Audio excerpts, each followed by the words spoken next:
It was Christmas Day, and all I could remember was the pitter-patter of raindrops against the rooftop.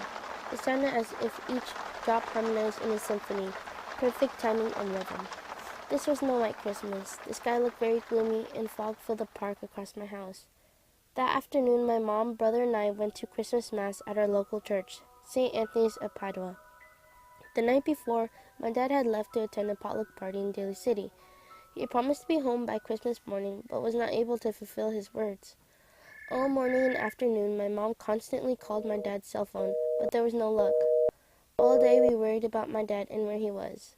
Before the night had ended, we heard a loud thumping noise at the door. We were hoping it was my dad, but it ended up being a police officer. My stomach dropped to the floor and my heart started to race. My dad was in the hospital just a few towns away. I was too young to see my dad, so I had to stay in the waiting room, listening to elevator music. At that time, I was 7, and sitting still as a rock was a challenge. My curiosity filled my mind, wondering what was happening. My dad was in a severe accident and was in a coma. His brain was not active and did not respond to anything. He was pronounced brain dead. Just a few hours he was taken off life support, and that was the last time I got to say goodbye. I could see the tears running down my mom's face, and though she tried to hide the tears, there was nothing to mask how she was feeling. I didn't know what death was at the time, but the loss of my dad affected me as I got older. A few years have passed, and I'm older and wiser. Realizing that my dad passed away affected me physically and emotionally throughout the years. I had many memorable milestones, and yet my dad wasn't physically present. 8th grade graduation, receiving my Holy Communion, first day of high school, and getting my license. At these moments, I wish my dad was present and be able to see how proud he would be.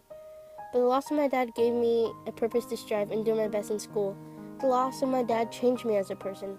People ask me, "Why do you always seem so happy?" Or, "I've never seen you mad or upset."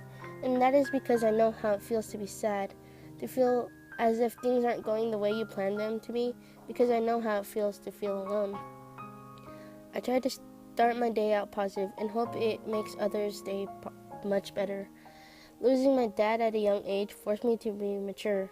I started taking responsibilities around the house. This included cooking, cleaning, and chores men in the house would do. I believe that death changes and impacts a person's life in so many ways. In our life, we either encounter a loss in the family or know someone who did.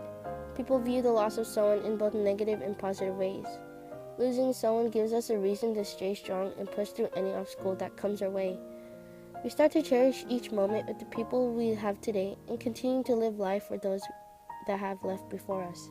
We try not to take advantage of the time we have with those we love and care about the most.